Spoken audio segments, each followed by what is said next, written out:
हाय learners से दीपक भाई का एक छोटा सा बिजनेस है। दीपक भाई ने क्या किया है, दीपक भाई ने बोला है कि मुझे ना एक बेकरी बिजनेस ओपन करना है।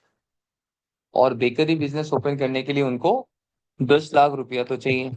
बिजनेस पैसे से स्टार्ट होता है जिसको हम लोग कैपिटल बोलते हैं। और उस कैपिटल से आप एक धंधा चलाने के लिए, जिसको वर्किंग कैपिटल बोला जाता है, और एक फिक्स एसेट क्रिएट करते हो जो आपका लॉन्ग टर्म कैपिटल होता है। ठीक है। एक शॉर्ट टर्म कैपिटल या वर्किंग कैपिटल, एक लॉन्ग टर्म कैपिटल जिससे आप एसेट खरीदते हो, बिजनेस नहीं चलाते हो बट बिजनेस को इनडायरेक्टली हेल्प करते हो। तो अभी वो 10 लाख रुपया दीपक भाई ने क्या किया है, दीपक भाई ने बोला कि मेरे पास 5 लाख है और मेरे फादर से मैंने 2.5 ले लिया, वाइफ से मैंने 2.5 लैक्स का ले लिया। तो ये मेरा 10 लैक्स का हिसाब किताब हो गया, बिजनेस में आ गया। अभी बिजनेस में तो अगर बैलेंस शीट फॉर्म करेंगे तो कैसे दिखेगा और ओनरशिप फॉर्म करेंगे तो कैसे दिखेगा वो आपको दिखाते हैं। आपको अगर ये बैलेंस आपका अगर ओनरशिप है तो 50% दीपक भाई ने दिया है बिजनेस को, 25% उनका फादर ने दिया है, 25% उनका वाइफ ने दिया है। तो ओनरशिप में, शेयर होल्डिंग पैटर्न में, प्रोमोटर में दीपक भाई का नाम आएगा 50%, वाइफ का 25% एंड फादर का 25%। फाइन। नाउ अगर बैलेंस शीट हम लोग फॉर्म करते हैं तो इसको कैसे देखेंगे। चलो, एक ये बैलेंस शीट है, इसमें ये लायबिलिटी है, ये एसेट है। अभी कैपिटल क्यों लायबिलिटी है, क्योंकि बिजनेस एक सेपरेट एंटिटी है, उसका अलग लॉ है। एक इंसान एक अलग एंटिटी है। तो इन्होंने अगर बिजनेस को अगर कुछ दे रहे हैं, बिजनेस अलग से अलग रूल से चल रहा है, तो उनको एक उधार की तरह आपको देखना है कि they are giving a credit to the business, कि भाई वो अलग तरीके का डेट ही है बट डेट में ओनरशिप है। टेक्निकली टर्म पे आप आप हम लोग बोलेंगे तो उसपे ओनरशिप है। So they have a right for कि प्रॉफिट मुझे चाहिए। ठीक है। अगर बिजनेस जब फेल होता है, बैंकरप्ट होता है, तब ये ओनर को पहले राइट नहीं मिलता है डेट, क्रेडिटर को, मतलब जो भी डेट देते हैं, फंडिंग करते हैं, बोरोइंग सिक्योर्ड जो भी क्रेडिटर रहते हैं उन लोगों को मिलता है, सिक्योर्ड अनसिक्योर्ड उस हिसाब से मिलता है। उसके बाद आता है कि ओनर्स को क्या मिलना चाहिए, नहीं मिलना चाहिए। तो डेट वो अलग टॉपिक है। सो फर्स्ट, कि आपको जो भी पैसा आपने इंट्रोड्यूस किया है 10 लाख रुपीज, वो 10 लाख रुपीज हो गया आपका कैपिटल। तो कैपिटल हो गया liability, because it is not business is adding, somebody else who is the owner, he is contributing 10 lakhs.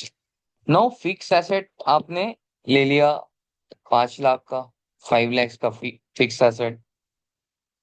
आपने इन्वेंट्री खरीद लिए कि मुझे इन्वेंट्री से रॉ मटेरियल, फिनिश गुड, सारे चीज हो गया। आप चलो के सारे फिनिश गुड्स है बेकरी शॉप में, तो आपके पास सोचो के 2 lakhs का फिनिश गुड्स है। आपने कुछ कैश फॉर्म में जो खर्चा, बफर रखने के लिए आपका रख दिए 3 लाख का कैश। तो बैलेंस शीट हो गया टैली 10 lakhs। फाइन। अभी बिजनेस करते करते आपका क्या हुआ, अपने ये बिजनेस में एक बड़ा ऑर्डर आ गया, एक टीसीएस इन्फोसिस से एक बड़ा ऑर्डर आ गया 1 लाख का। और उन लोगों ने बोला कि भाई मैं तो अभी पैसा नहीं दूंगा, आपको 1 महीना बाद दूंगा। तो उसमें क्या इफेक्ट आएगा आप देखो। से आपने अगर 1 लाख का माल सेल करते हो, 1 सेकेंड,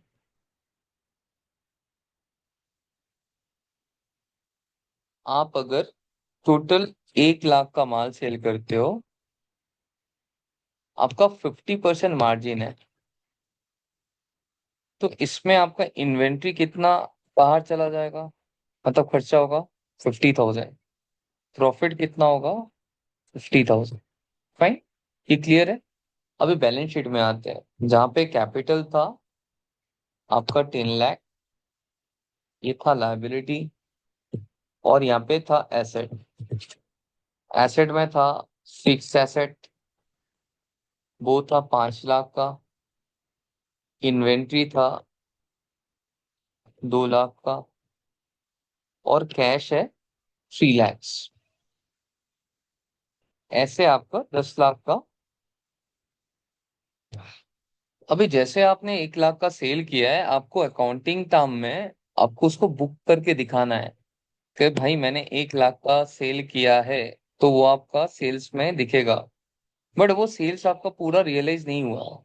तो यहाँ पे एक और एक एंट्री आ जाएगा। जो एंट्री है,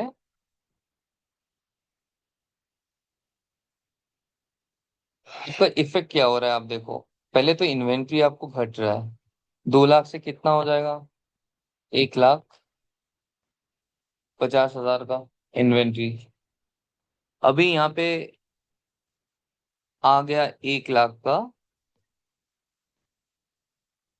आपने सेल्स किया कितना? क्रेडिट सेल्स 1 लाख का। तो क्रेडिट सेल आ गया 1 लाख। कैश आपके पास था 3 लैक्स। तो अभी बैलेंस शीट का क्या कॉम्पोजिशन चेंज हो गया? 5, 6, 7, साढ़े 10 लाख आ गया। ये आ गया आपका रिजर्व में, जो रिटेन अर्निंग में 50,000 आपका ऐड हो जाएगा। क्योंकि ये पैसा आप जब प्रॉफिट एंड लॉस में दिखा रहे हो, वो प्रॉफिट में 50,000 बुक कर रहे हो। So it is a part of a profit. तो प्रॉफिट आफ्टर टैक्स पर जो रिटेन अर्निंग है, जो भी रिटेन अर्निंग है, उसी को मैंने नेट आपको 50,000 जो आ रहा है, so it will add back to 50,000 over year. तो यहाँ पे आपका बैलेंस शीट भी 10.50 लाख का हो गया। तो बिजनेस क्या किया है? बिजनेस में आपका 50,000 का इन्वेंट्री गया है। डेटर यहाँ पे 1 लाख का आपका ऐड हो गया है, क्योंकि 1 लाख का आपने सेल्स किया है उसी 50,000 का इन्वेंट्री से। और 50,000 आपका रिटेन अर्निंग में प्रॉफिट हो गया। आपका 10.5 लैक्स का बैलेंस शीट रेडी है। तो इतना तक आपको क्लियर है? तो अगर इतना अगर क्लियर है,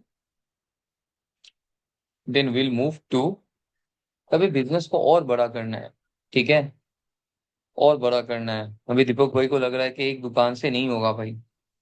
ठीक है, तो दीपक भाई का अभी तक का बैलेंस शीट ऐसा था कि जहाँ पे कैपिटल था 10, जो भी रिजर्व अभी 50।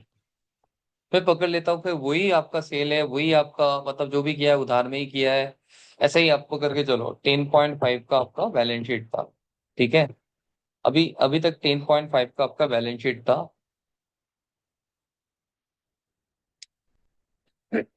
सॉरी, फिक्स एसेट 5 लाख का था। Sorry, inventory 1.5, debtor 1, cash 3। अभी आपने बोला कि मुझे ना इतना ऑर्डर आ रहा है, अगर मुझसे कोई उधार ले रहा है तो मैं भी किसी से क्यों नहीं उधार लूंगा? मैं भी उधार लूंगा।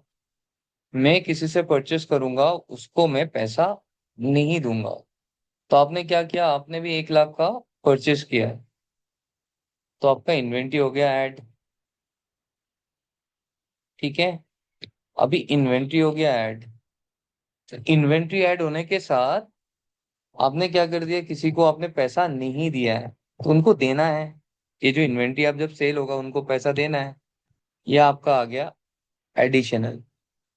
तो क्रेडिटर जिसको बोलते हैं। तो अभी बैलेंस शीट साइज हो गया 11.5, 5, साढ़े 7, साढ़े 8, साढ़े 11। अभी आपको और भी बड़ा करना है बिजनेस। बोलोगे मुझे एक दुकान से नहीं होगा भाई, मुझे 2 दुकान तो ओपन करना है, और 2 दुकान ओपन करना है। तो और 2 दुकान ओपन करने के लिए आपको 10 लाख चाहिए। एक दुकान खरीदने के लिए आपने 5 लाख लिया था। हो सकता है वर्किंग कैपिटल के लिए अभी नहीं चाहिए कुछ, या चाहिए। मैं सिंपल तरीके से समझाता हूँ कि एक बैलेंस शीट कैसे फॉर्म हो रहा है। तो आपने क्या किया? एक्सटर्नल फंड आपने रेज किया कि मुझे ना बोरोइंग चाहिए 10 लाख का।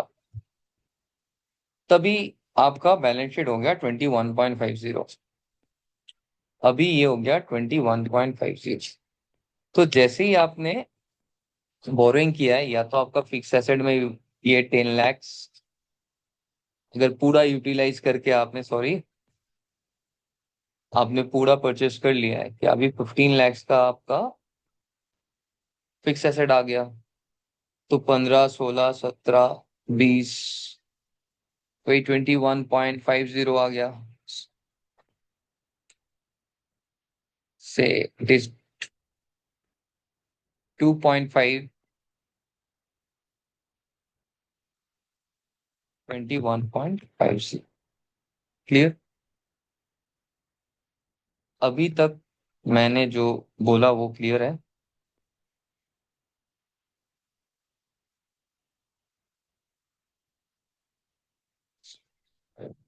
3 lakhs,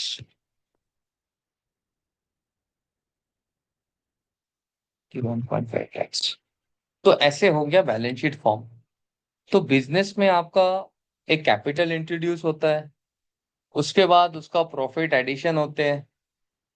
धंधा करने के लिए उधार लेना पड़ता है, धंधा बढ़ाने के लिए बोरोइंग करना पड़ता है। और जब ये सब आप क्यों करते हो, या तो फिक्स एसेट ऐड करने के लिए, नहीं तो इन्वेंट्री परचेस करने के लिए। और बिजनेस में पैसा कभी उधार में देना भी पड़ता है, और बाकी आपके पास कैश बचा रहता है। इतना तक अगर किसी को समझ में आ गया है, तो नेक्स्ट में आप लोगों को कैश फ्लो समझाने में आप लोगों को बहुत ही आसानी होगा। तो अभी तक के लिए इतना। नेक्स्ट वीडियो में हम लोग बात करेंगे कैसे ये जो बैलेंस शीट आप लोगों ने देखा है, तो शायद थोड़ा मैंने एक बेसिक एग्जांपल देके आप लोगों को समझाया। अगर बैलेंस शीट समझ में आ गया है, उसके बाद नेक्स्ट स्टेप होता है कि सबसे इंपॉर्टेंट पार्ट है कैश फ्लो, उसको कैसे देखना है।